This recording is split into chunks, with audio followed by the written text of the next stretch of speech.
Hello tout le monde, j'espère que vous allez bien. Alors, dans une de nos vidéos précédentes, je vous laisse regarder ici à gauche ou à droite. Vous aurez un lien ou voilà, dans la description certainement, un lien qui vous conduira à cette vidéo. Alors, on avait parlé d'une certaine citation qui nous avait mis en avant quelques mots qui pouvaient découler du fait de ne pas lire. Et aujourd'hui, j'ai envie d'entrer un peu en profondeur et j'ai envie de vous dire ceci. La misère intellectuelle gagne du terrain. Et nous devons de la combattre en ouvrant des livres. Hello tout le monde, j'espère que vous allez bien. Très ravi de pouvoir faire cette petite vidéo pour entrer en profondeur dans la lecture. Pas que dans la lecture, mais dans les bienfaits de la lecture. Alors, qu'est-ce que je veux dire par là? En fait, si vous prenez les époques, je pense que il n'y a pas une époque où le mot motivation a été plus utilisé, où le mot dépression a été le plus utilisé. Moi, j'ai pas vécu à cette époque, mais de la petite lecture que j'ai eu à faire, les gens, ils n'avaient pas toutes ces gadgets, mais ils vivaient bien. Ils vivaient longtemps, ils avaient une excellente santé et ils étaient plus sociables.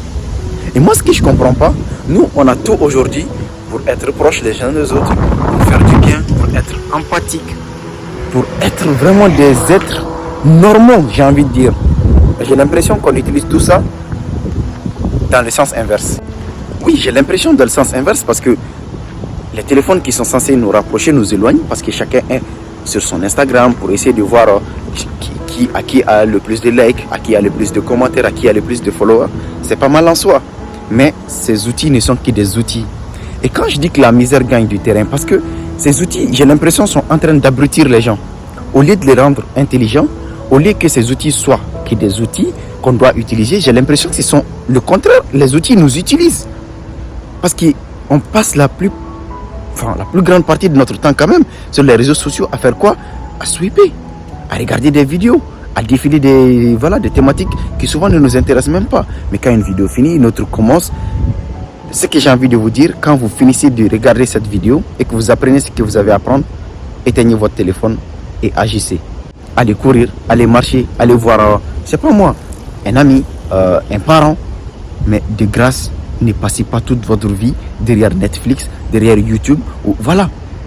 À un moment, comment est-ce que vous pouvez vivre que sur la toile? Je ne comprends pas au fait.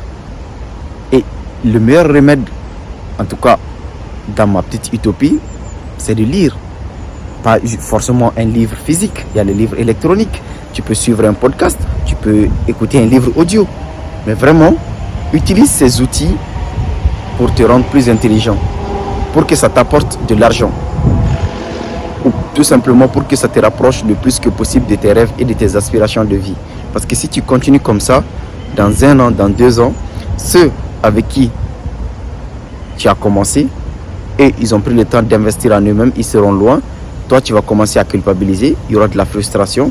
Limite, tu seras jaloux de ce qu'eux, ils ont fait. Sauf que quand eux, ils investissaient en eux-mêmes, toi, tu étais là à faire le paresseux. Tu étais là à regarder toutes les séries de Netflix. Tu étais là à regarder tous les feeds Internet possibles. Et maintenant, tu n'as que du regret pour te consoler. Alors, pour ne pas arriver là, pour ne pas arriver à la dépression, essaye de combattre cette misère intellectuelle en investissant dans quelque chose qui quand même va te permettre de t'accomplir. Car je pars du principe que chacun de nous a une lumière et qu'on a le devoir de le faire briller. Pour nous-mêmes d'abord, pour nos proches et pour l'univers tout entier.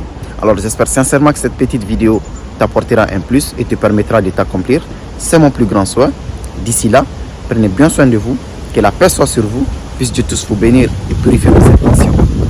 Et comme toujours, c'était Amari Chako, le silencieux bavard. Allez, au revoir.